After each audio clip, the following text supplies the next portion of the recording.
오늘 미국 소셜연금의 5가지 오해에 대한 얘기, 미국 소셜연금 2035년 없어진다라는 제목으로 나눠보도록 하죠. 사실 제게는 2024년은 매우 바쁜 해였습니다. 라이센스를 5개 주에서 12개의 주로 늘릴 수도 있었고, 또한 정확한 정보를 전달하고자 이 RSSA Register Social Security Analysis라는 라이센스 또한 취득했습니다. 아마도 RSSA 하면서 좀 많이 생소하실 텐데요. 한국어로는 뭐 딱히 부를 게 없어서 제가 제목 하나 달아봤는데, 아마도 가장 가까운 것이 미국 소셜 혜택 분석가라고 얘기하는 게 아마도 가장 정확할 것 같습니다. 말 그대로 미국 소셜 혜택에는 뭐가 있고 이것을 언제 받기 시작하는 것이 좋은지, 그리고 어떠한 혜택을 받을 수 있는지 분석하는 일을 하는 사람입니다. 더 이상 한인 여러분들께 이 카더라라고 하는 정보가 아닌 정확한 정보를 전해드리는 미국 보험 박쌤 채널이 되어보도록 하겠습니다.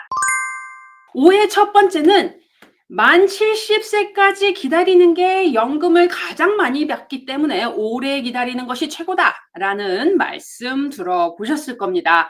자, 맞습니다. 만 70세가 될 때까지 기다리면 최대 연금을 수령하는 것은 맞는 얘기 있습니다. 하지만 내가 받을 수 있는 혜택에 따라 과연 그것이 가장 적절한 것인가는 알아보셔야 될 것 같아요. 받을 수 있는 혜택들은 여러 가지가 있을 수 있겠습니다. 내가 일하는 것으로 내 크레딧으로 연금을 받는 경우, 혹은 배우자 크레딧으로 하는 경우, 아니면 개인 연금을 받는 사람이나 혹은 공무원 같이 선생님이나 경찰 이런 분들이 받는 연금이 있는 경우에 따라 언제 내가 은퇴에 관련된 연금을 받아야 하는지는 개인 차가 있을 것 같습니다. 또한 걱정해 보셔야 하는 것은 내가 남자인지 여자인지 지병이 있고 혹은 가족력이 있느냐에 따라 기대 수명에 따라 얼마나 오랫동안 내가 이 받아야 하는 연금을 받을 수 있는지 생각해 보셔야 될 것 같습니다. 이 연금의 가장 중요한 것은 내가 사망할 때까지는 무조건 계속 나올 수 있게 만들어졌어요. 결국은 내가 생각했던 것보다 더 오래 살게 되더라도 연금은 계속 나올 수 있단 말이죠. 그래서 그것이 좋은데, 많은 의료 서비스가 혹은 약이 개발이 되어서 예전에는 불치병으로 치료할 수 없었던 것들도 사실은 더 오래 살게 되어 있습니다. 그렇기 때문에 내 기대 수명이 늘어남에 따라 내가 받는 이 연금의 액수가 내가 살아가는 데 있어서 잘 쓸 수 있는지 한번 생각해 보셔야 될 것 같아요. 또한 결혼 여부입니다. 이혼을 하셨는지 아니면 내가 미망인인지 아니면 재혼을 했는지에 따라 내가 받을 수 있는 은퇴가 달라질 것 같아요. 이것의 차이를 제가 잠시 보여드리려고 여기 예시를 보여드립니다. 보시다시피 내가 은퇴연금을 받는 경우 만 62세 같은 경우는 내가 받아야 하는, 이러니까 풀타임 에이지라고 얘기하거든요.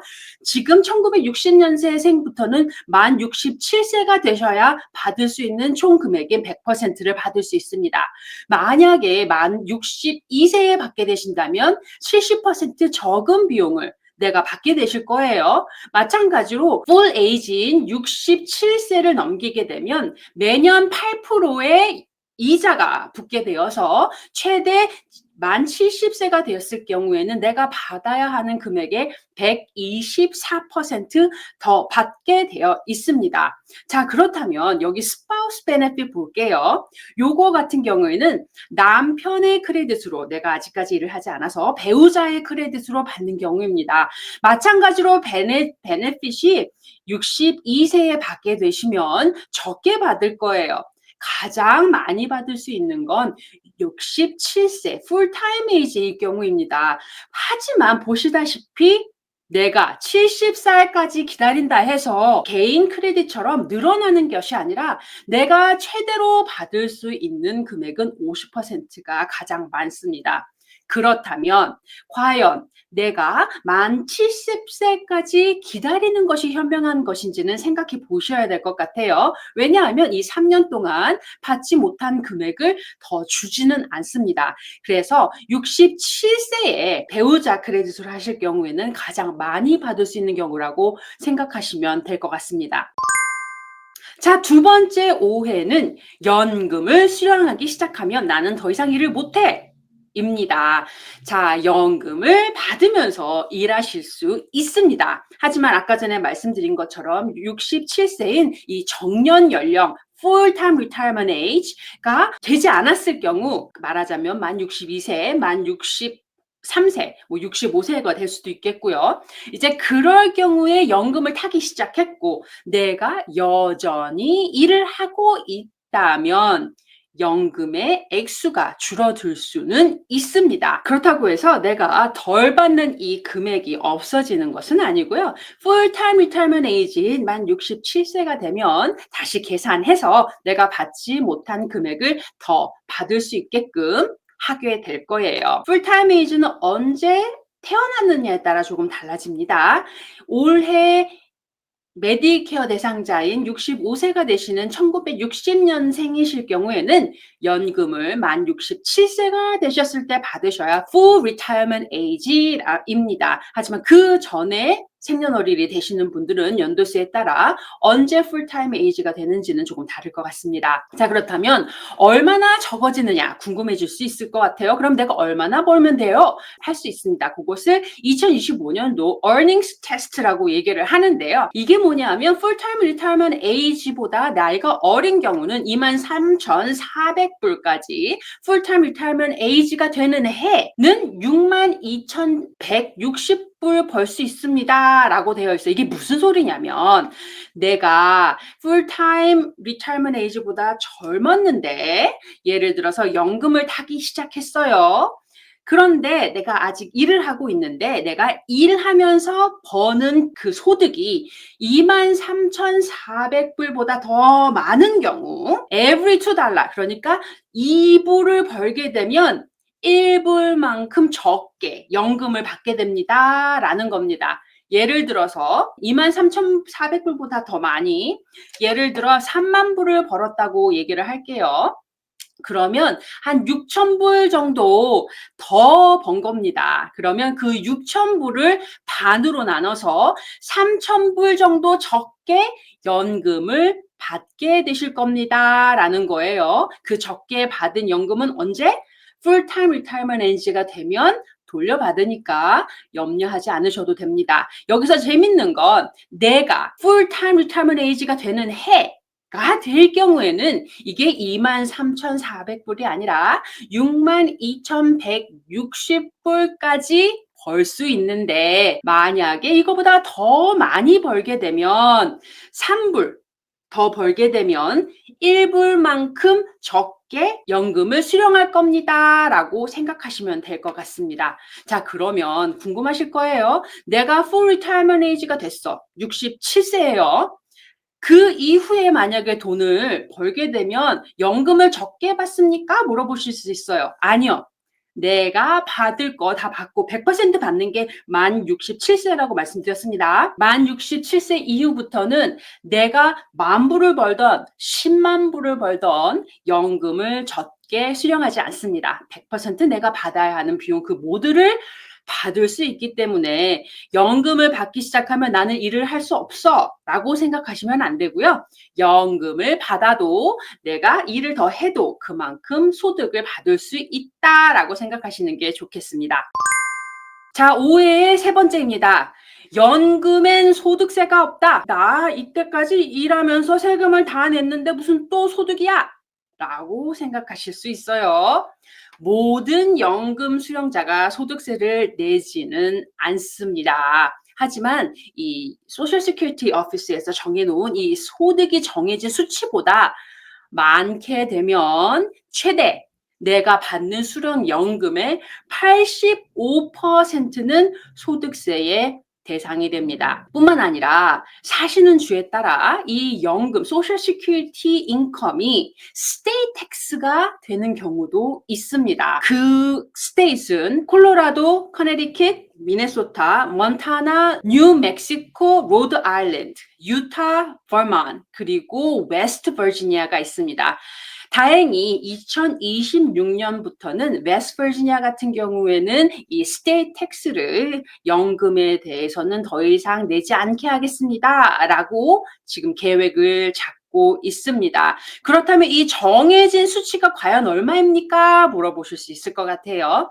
싱글 같은 경우에는 25,000불 미만으로 연금을 받게 되시면 이 연금에 대한 세금은 없습니다. 하지만 25,000불에서 34,000불 만약에 연금을 받게 되신다면 이 연금의 50%는 소득세의 대상이 됩니다. 그리고 개인 34,000불보다 더 많이 받는다. 그러면 최대 85%의 연금 수령액은 소득세의 대상이 됩니다. 마찬가지로 부부인 경우 32,000불 미만인 경우에는 세금을 내지 않으셔도 되지만 32,000불에서 44,000불을 받으신 경우 그 연금 소득의 50%는 소득세의 대상이 되고 44,000불이 넘어가는 경우에는 내가 받는 연금의 85%는 소득세의 대상이 됩니다. 그러니 모든 연금 수령자가 소득세를 내지는 않지만 많은 연금 수령 대상자는 연금의 소득세를 내시게 되어 있습니다. 오해의 네 번째입니다. 배우자를 통한 연금입니다. 어떤 분들은 이혼 시 받을 수 없어요 라고 생각하시는 경우가 있는데요. 그것은 옳지 않습니다. 결혼을 10년 이상 유지했을 경우 이전 배우자를 통해서 50%, 이전 배우자의 크레딧으로 50%가 수령이 가능합니다. 다만 이전 배우자의 크레딧으로 연금을 받으려면 만 62세 이상이어야 하고 내가 아직 미혼일 경우입니다. 만약에 내가 재혼을 했다면 그 재혼한 배우자의 크레딧으로 연금을 받을 수 있게 되겠죠. 만약 이혼한 지 채 2년이 되지 않은 경우도 있을 수 있습니다. 내가 62세가 되더라도 이전 배우자가 연금을 타기 시작하지 않았다면 아직은 받을 수가 없습니다. 만약에 3년이 넘어가게 되면 내 이전 배우자가 연금을 타든지 말든지 상관없이 소셜 시큐리티 오피스를 통해서 내가 배우자 연금을 받을 수 있습니다. 만약 이전 배우자가 재혼을 했어요. 나 그래도 이전 배우자를 통해서 연금을 받을 수 있습니까? 네, 맞습니다. 이전 배우자가 재혼을 하셨더라도 내가 10년 이상 결혼을 유지했다면 만 62세 이후부터는 이전 배우자의 크레딧을 통해서 그 이전 배우자의 크레딧의 반인 50%까지 가능합니다. 아까 전에 말씀드렸다시피 67세까지 기다리시면 50%를 받을 수 있지만 그것보다 일찍 타시게 되면 좀 적게 받으실 수는 있어요. 그거는 어느 누구와 동일합니다. 자, 오해의 다섯 번째, 소셜연금은 곧 사라집니다. 차라리 못 받느니 적게라도 받는 게 낫겠어. 그래서 난 만 62세부터 받을 거야. 라는 얘기가 떠돕니다. 소셜연금은 Pay as you go 시스템이라고 합니다. 이것은 무슨 소리냐면 지금 열심히 일하고 있는 젊은 일꾼들이 지금 연금을 수령하는 사람의 연금을 내주는 방식으로 만들어져 있어요. 근데 아시다시피 지금 은퇴하시는 분들은 많이들 얘기하시는 베이비 부머 세대라서 많은 사람들이 지금 은퇴를 하고 있습니다. 또한 기대 수명이 약과 의료 서비스를 통해서 많이 좋아져서 많이 오래 살고 있어요. 그래서 이것이 문제가 되어 소셜연금을 받을 수 없어 라고 걱정하시는데요. 아직까지는 괜찮은 게 소셜 시큐리티 텍스는 말씀드린 것처럼 젊은 인권이 수령자 연금을 내주는 식으로 만들어졌기 때문에 그 리저브라고 해서 이 리저브까지는 100% 누구나 받을 수 있게끔 돈을 저축을 해 놨습니다. 이것보다 많은 돈은 사실 우리가 흔히 얘기하는 스탁마켓이 될 수도 있겠고 펀드가 될 수도 있겠고, 이 금액들을 사실은 이자를 받으면서 그 금액이 자라나고 있습니다. 그래서 현재 지금 리타이어 하시는 분들은 이 이자를 받는 것에서 할당해서 지금 쓰고 있거든요. 많은 분들이 걱정하시는 것처럼 지금 상황이 법을 바뀌지 않고 예를 들어 풀타임 에이지를 늘리거나 혹은 우리가 내고 있는 텍스의 어마운트를 높이거나 하지 않으면 젊은 세대들은 100%를 받지 못하게 될 수는 있어요. 그게 염려하는 부분이고, 그래서 많은 정부 소속이 이 문제를 해결해야 된다라고 목소리를 높이고 있는 것은 사실입니다. 하지만 없어서서 받지 못한다라는 것은 사실은 거짓말이고요. 대신 100%는 받지 못할 수도 있다. 90%가 될 수도 있고 80%가 될 수도 있어요. 만약에 아무것도 바꾸지 않는다면. 하지만 완전히 없어져서 받지 못한다. 이것은 정확한 답이 아닙니다. 자, 그래서 저와 같이 이 소셜연금 혜택을 분석하는 일이 필요한 이유가 무엇일까요? 라는 거에 대한 얘기 나눠보려고 해요. 여기에 보면 4%, 미국인의 4%의 수혜자만이 이 받는 연금에 대한 혜택을 분석해서 잘 쓰고 있다라고 알려져 있습니다. 하지만 96%, 3.4 트릴리언 달러라고 써 있어요. 이만큼이 수혜자가 많은 수혜 내용을 놓치고 있다. 그래서 가정마다 그걸 에버리지를 내자면 그러니까 11만 불이죠. 한 가정당 평균적으로 본인이 받을 수 있는 수혜 금액의 11만 불 정도를 놓치고 있다라고 얘기를 해요. 그것이 그럴 만도 한 게 이 소셜 시큐리티 룰이 2,728개가 넘습니다. 복잡해요. 그리고 누가 가르쳐 주지도 않고 소셜 시큐리티 오피스에 가서 일하시는 분들을 상대로 물어볼 수는 있어요. 하지만 법적으로 이 소셜 시큐리티에서 일하시는 분들이 이것이 좋습니다라고 컨설팅을 법적으로 할 수 없게 되어 있습니다. 그래서 본인이 받을 수 있는 소셜 시큐리티 혜택이 있더라도 거기 창구에서 일하는 사람들은 소셜 워커라고 얘기하죠. 이 소셜 워커는 당신이 놓치고 있는 혜택이 이거 있으니까 꼭 가져가세요 라고 말을 해줄 수가 없어요. 그러니 반드시 이 소셜연금 혜택이 본인에게 필요한 만큼 정확하게 받고 있는지는 확인해 보셔야 할 것 같아요. 소셜연금 분석, 이 RSSA 같은 서비스를 받기를 원하시면 미국 전역 가능하고요. 하지만 메디케어나 의료보험에 관련된 것들을 질문하신다면 여기 아래와 같이 12개의 주에 사시는 분들은 제가 메디케어 혹은 의료보험 또한 도움이 되어 드릴 수 있을 것 같습니다. 카톡, 이메일, 그리고 전화, 문자나 전화 둘 다 가능하니까 연락 주시면 될 것 같아요. 어떠한 경우도 각자 처한 상황이 다르기 때문에 연금을 언제 받는 것이 좋은지, 어떻게 수령해야 할지 다르리라 생각됩니다. 남들이 만 70세까지 기다리는 게 좋아요 라고 얘기해서 내가 70세까지 기다리는 것이 가장 좋은 것이 아니라 내가 처한 상황에 어떠한 베네피시를 내가 받을 수 있고 언제 받기 시작하는 것이 좋을지는 각자 상황에 따라 알아보셔야 할 것 같습니다. 오늘 이제껏 사람들이 카더라 라고 얘기하는 5가지 미국 연금에 대한 오해와 진실에 대해서 얘기해 보았습니다. 좀 더 정확한 정보를 가지고 다음 시간에도 만나도록 할게요.